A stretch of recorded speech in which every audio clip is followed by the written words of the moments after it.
will use more silicone and see how that does. I could spray the silicone and water on it, but I don't know. I like it to flow with the paint, you know, like the pattern.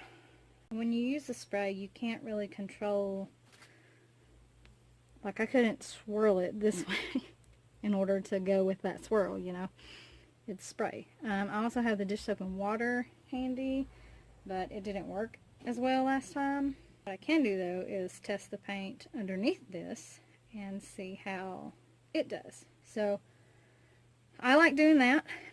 It just allows me to play a little bit. So I will move this out of the way and then we'll play with what's underneath. Alright, so I brought y'all down a little closer so that you can see better of what happens. I need a sippa and we will play with this. Now I have oil and water. This, I haven't done anything to this. No torch, no nothing. I haven't touched it at all. So I've got the oil and water, the alcohol, and the dish soap and water. I like to play with each thing, you know, each one, even with moving the paint with the palette knife. Yes, that thing, this, palette knife, spatula, whatever you got, use it. I like playing around with each one because it also helps teach me what happens with which spray. You can keep, you know, a journal of this. That way you kind of know. What I would do is I would write down, you know, 1 drop of silicone in each color, 3 colors. Palette knife did such and such. Alcohol did such and such, you know. This is the effect I got when I used this with having this base. So you could do that. It would make it a lot easier on you probably. So, stop me. That threw it off the table.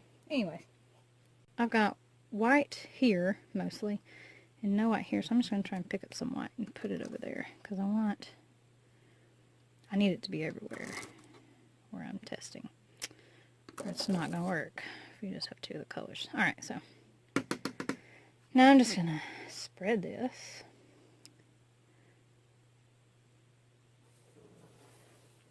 Alright, that's coming back. Let's spread it some more. Alright, with the one swipe I'm getting cells.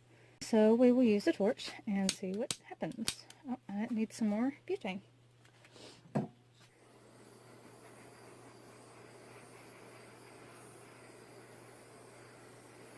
Got a lot of lacing and stuff in the white, like that right there. There's a lot of lacing with the white. I'm going to spray the oil and water over here. And I just use something to block it with.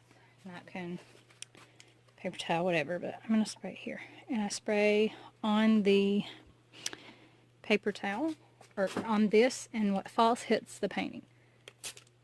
And that wasn't much, but I'll get it going.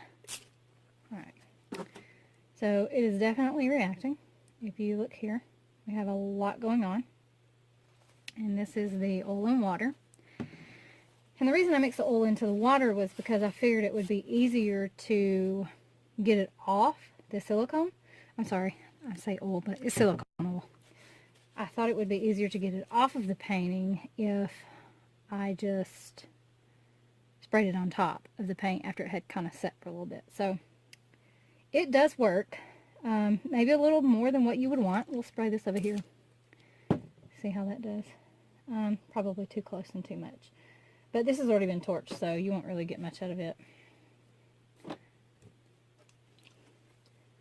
Don't want any getting on that painting.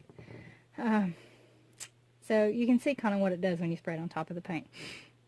Here it made some beautiful effects. I've got beautiful lacing and everything. But like I said, it's so uncontrollable that I don't know. I don't like it for every painting.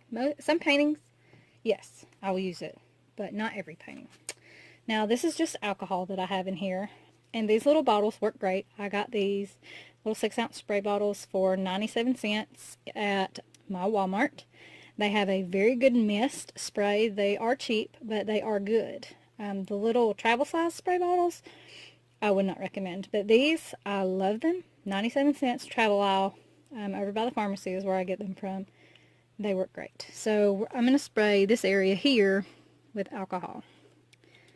Make sure we're good. Block this painting.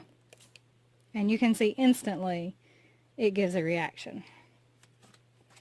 Now I'm going to mist a piece of paper because it looks better when you do it this way. You see that? Instant reaction with the alcohol. It is small cells, and that is why most people don't like it. However, if alcohol is all that you have to use it and then move your painting around.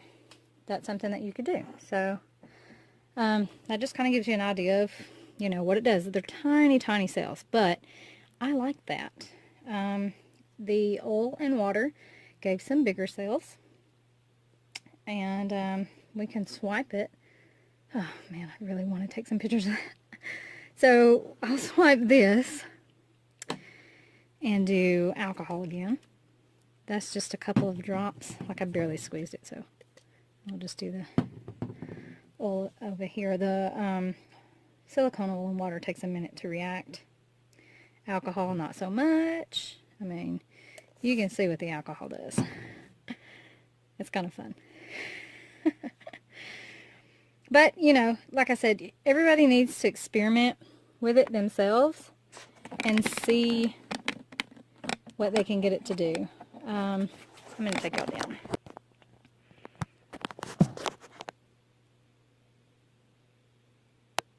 And it's still reacting.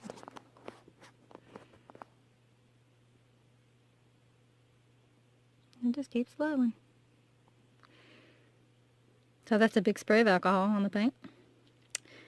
And like I said, the oil and water takes a minute, and that's, you know, while I've been talking to you. This is the oil and water, and it is gorgeous. This up here is the alcohol. And this was swiped up here with the alcohol and everything. It's nothing now. I'm not going to play with it anymore because I want to get some pictures.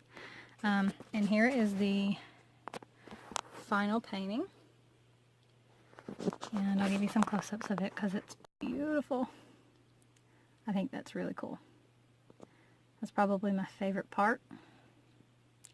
Don't really like the blue peeking through there, but I'll live. And got the cells there. Got this up here. And a good bit there where I torched it. That's a pretty area there. And then you got this up here. Just cells and some ribbon.